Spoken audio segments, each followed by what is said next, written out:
We're over 90 episodes strong. Kiyaya and I can't believe it. Join us every day at 3 p.m. Eastern Standard Time for another episode of Get Cozy. It's story time with Kiyaya and Daniel. Kiyaya and I love fairy tales, and so many of them have been retold by so many different authors and illustrated in so many different ways all around the world. But today, Kiyaya and I are going to share one of our all-time favorite fairy tales. You're wearing the wrong outfit for this story. If you get an idea from what Kiyaya is wearing today, because it's time to get cozy with Kiyaya and Daniel, we're going to be sharing James Marshall's version of Red Riding Hood. It all starts now. It's time to get cozy, because it's story time with Kiyaya and Daniel. Hi, my name is Donnell Carter, certified personal trainer through National Academy of Sports Medicine, and certified nutrition coach through Precision Nutrition. I'm here today to talk to you about online personal training, the future of personal training right on your phone. We start the week with an overview and progress reports. Following that, we have our calendar, day 3, 4, 5 different workouts. Further in depth, we see exactly what we're doing for the day. Find out more information, contact me. Stories are such an important part of our lives. Join my friend Kiyaya and I for Get Cozy, because it's story time with Kiyaya and Daniel, where we share some of the greatest picture books and chapters from children's and young adult literature to inspire you to keep embedding literacy into your days.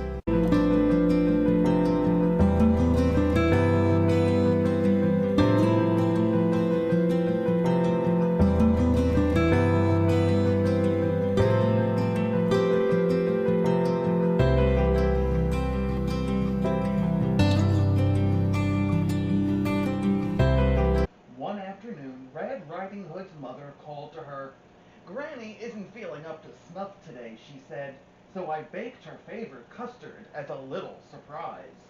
Be a good girl and take it to her, will you?" Red Riding Hood was delighted. She loved going to Granny's, even though it meant crossing the deep, dark woods. Do you like custard, Kiyaya? Oh, good. Okay. When the custard had cooled, Red Riding Hood's mother wrapped it up and put it in a basket. "Now whatever you do," she said, "go straight to Granny's. Do not tarry. Do not speak to any strangers." "Yes, Mama," said Red Riding Hood.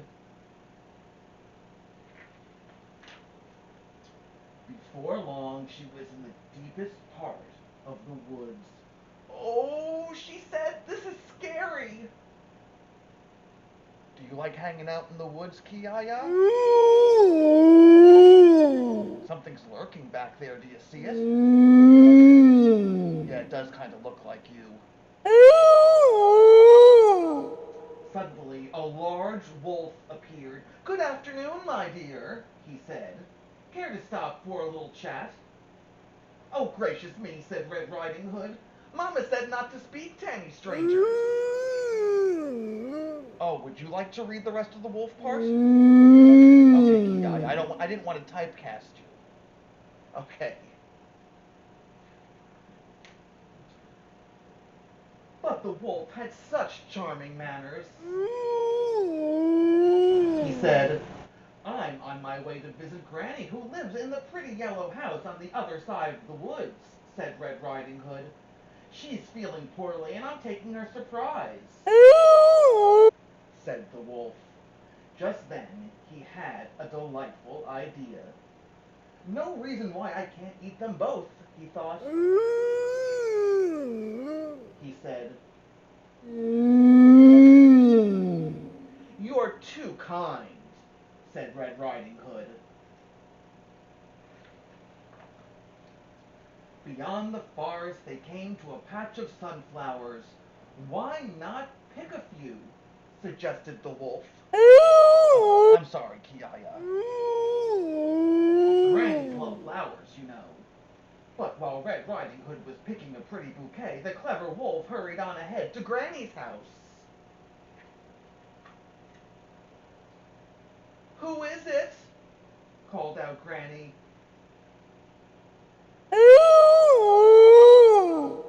Said the wolf in a high voice. The door is unlocked, said Granny. Surprise! Cried the wolf. Granny was furious at having her reading interrupted. Get out of here, you horrid thing, she cried. No, she wasn't talking to you, Kiyaya. She was talking to the wolf in the story. But the wolf gobbled her right up. He didn't even bother to chew, he said, patting his belly. Just then he heard footsteps on the garden path. And losing no time, he put on Granny's cap and glasses, jumped into bed, and pulled up the covers. He called out in his sweetest Granny voice. It is I, your little granddaughter, said Red Riding Hood. Said the wolf. Red Riding Hood was distressed at seeing her grandmother so changed. Why, Granny, she said, what big eyes you have, said the wolf. And Granny, what long arms you have, said the wolf. And Granny, what big teeth you have,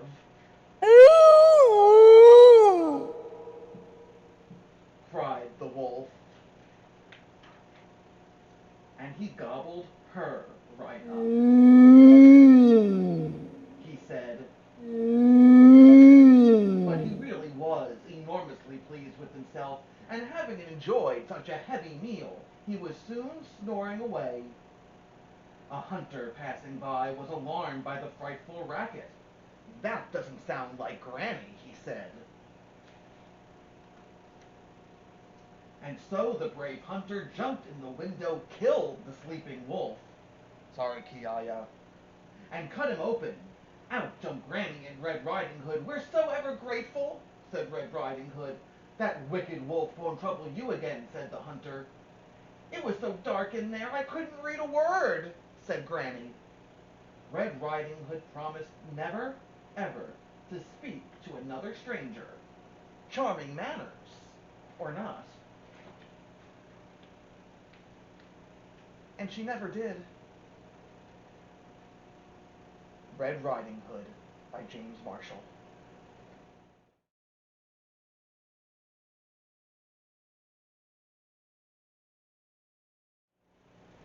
Don't worry, kids.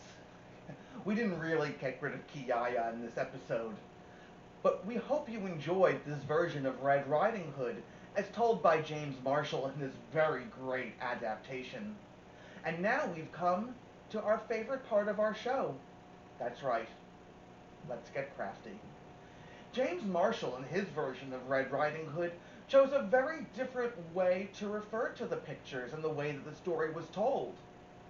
Draw your own illustration of your favorite part of the story that we just read to you.